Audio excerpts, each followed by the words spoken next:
see the property, but I'm guessing that's about what's to happen. Yeah, so I think that's what they're going towards. What was your name again, sir? I'm sorry, Senator Jeff Merkley. U.S. Senator Jeff Merkley. I've now been asked to leave the property, and so I'll comply with that. That was Democratic Senator Jeff Merkley. Last week, he was turned away from entering one of the largest facilities in the nation that houses undocumented immigrant children. Joining us now from Brownsville, Texas, MSNBC correspondent Jacob Soboroff. Jacob, you were one of the first journalists allowed inside that facility. Tell us what you saw. Yeah, Mika, it was shocking, is the best way that I can describe it. There are around 1,500 kids that are inside there. It's the most crowded that it's ever been inside this facility. They call it a shelter, but I've been inside a federal prison. I've been inside county jails.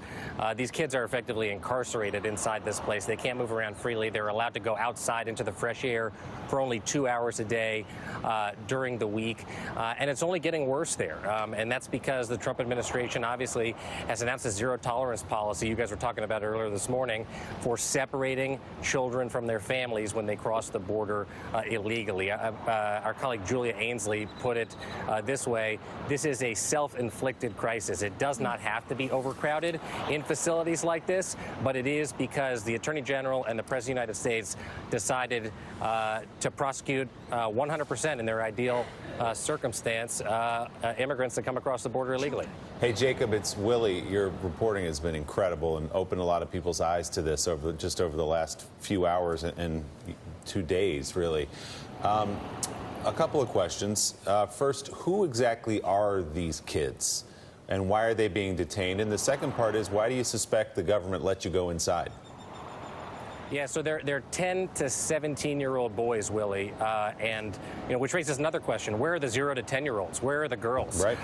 This is one of 100 shelters in 17 states, just like this throughout the United States, and most of these kids are here because they cross the border by themselves. They're called unaccompanied alien children, but an increasing number, as many as 30% now, are separated from their families under this new Trump administration policy. This was not happening before as a deliberate policy by any other presidential administration. This is a creation of the Trump administration. And the reason I think that they let us in here, number one, this is run by the Department of Health and Human Services, and it's contracted out to a nonprofit organization.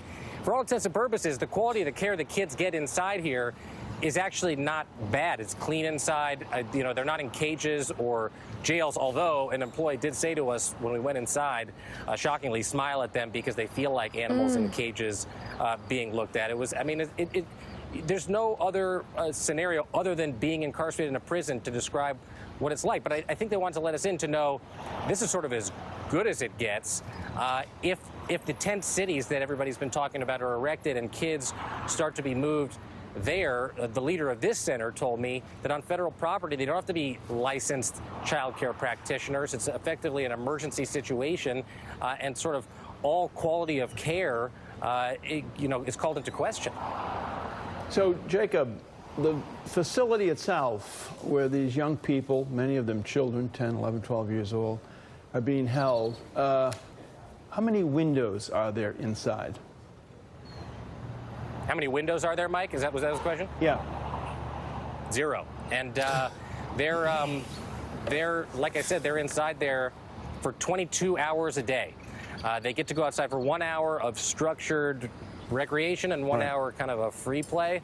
And the closest they can get to being outside is I saw them watching the movie Moana in what was a former Walmart loading dock, for 18-wheelers that would pull in and drop off merchandise. I mean, that's the closest they get to being outside. Okay. And they could look through, opaque windows. Do they eat at the same time 3 times a day, breakfast, lunch, and dinner?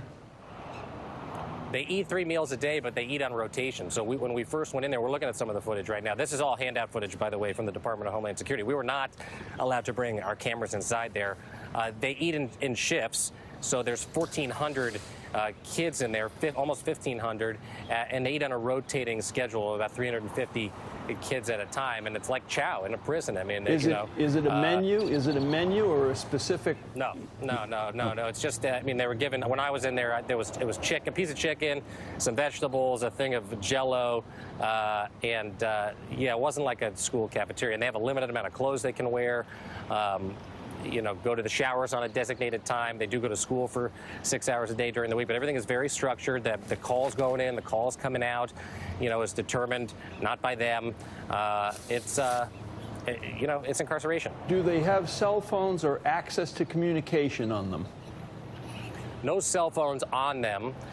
They're able to go to basically a complaint phone if they wanted to file a complaint with Children's Services or call a nonprofit organization or a medical center, and there is a medical staff of 48 people in here and 3 doctors on call all the time. But in terms of connecting with their parents, if they're separated from their parents, the issue is that call has to be originated or coordinated by the penal institution where the parent is. And now that before, if you would cross the border illegally and declare asylum, you went to ICE and you went to a family detention center if you came as a family. Not that that's good, but the family was kept together. Now these parents are being charged with a federal crime, going to federal prison, and the calls from the parents of the kids have to be scheduled through, a federal penitentiary. So, Willie, they're incarcerated.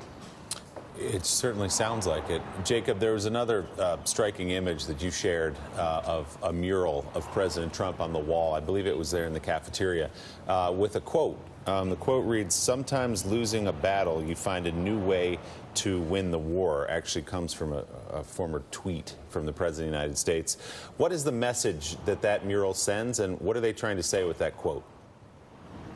You know as well as I do. I cannot imagine. And the shelter itself at HHS, when I posted this last night, wanted me to be very clear that there are 20 murals of presidents inside here. They make a big focus on American history inside. But again, the reason it's overcrowded is because of the man that we're looking at on the screen and the philosophies that he puts forward. So what must it be like to be between the ages of 10 and 17, a boy away from your entire family, alone and apart, and every day look at the face in a mural of the man who has resulted for an increasing number of people being ripped apart from your family and sent to a place like this. Jacob Soboroff, thank you for your reporting. We want to bring in now professor at the Lyndon B. Johnson School of Public Affairs at the University of Texas, MSNBC contributor Victoria DeFrancesco Soto. Victoria, I'm not sure where to begin, but I'd like your response to Jacob's reporting that you just heard. Sure. Well, let me give you a little bit of a historical context, Mika. So we've been dealing with the issue of unaccompanied minors and the surge of these children crossing the border since 2014. And there really has not been any stemming in that tide. Even though we have a zero tolerance and get tough on immigration, the numbers continue to flow. So it doesn't matter how many shelters we build, how we separate families from their children, if we erect tent cities. That is not going to change the fact that these children and these families are going to continue coming over for 2 reasons. First of all, there is still a continued demand for migrants, so that's the economic side. And the second is the United States is not actively engaging with the Central American countries that are sending these children. So instead of saying we're going to fortify the border, we should be talking to Honduras, to El Salvador, to Nicaragua, saying, how can we help you figure out how to stem the violence in your country so these people don't have to flee? So we're throwing solutions at a problem that is not really there. It's not about the border itself. It's about the sending countries. Eddie. Just a basic question. We could talk about immigration policy. We could talk about the politics. What's the moral issue here? We're watching babies cry. To my mind, this is evil. How do you think about this in terms of its moral implication, in terms of the United States' image across the world, and our image of ourselves? Right, and so I have the intellectual view where I'm dealing with the issue of immigration, and then at the same time, I'm going to the immigration detention centers and doing credible fear interview preps with these mothers, with their children sitting right next to them. So I think that when we talk about immigration, we can talk about the pros and the cons and the law, but we can never forget that human component, that these folks are human, that they have feelings, that they have fears, and that the reason they are coming here is not to game the system, is not to take advantage, but it is because they want to protect their livelihood and that of their families. And I think earlier we were talking about in Morning Joe the creed of what it is to be American, what it is to be a part of the United States, and it is about giving that opportunity of life, liberty, and freedom. And this is what these people seek out, and instead we're jailing them and we're treating them like criminals when all they're seeking is asylum. All right, Victoria DeFrancesco Soto, thank you so much for being on the show this morning. Yes.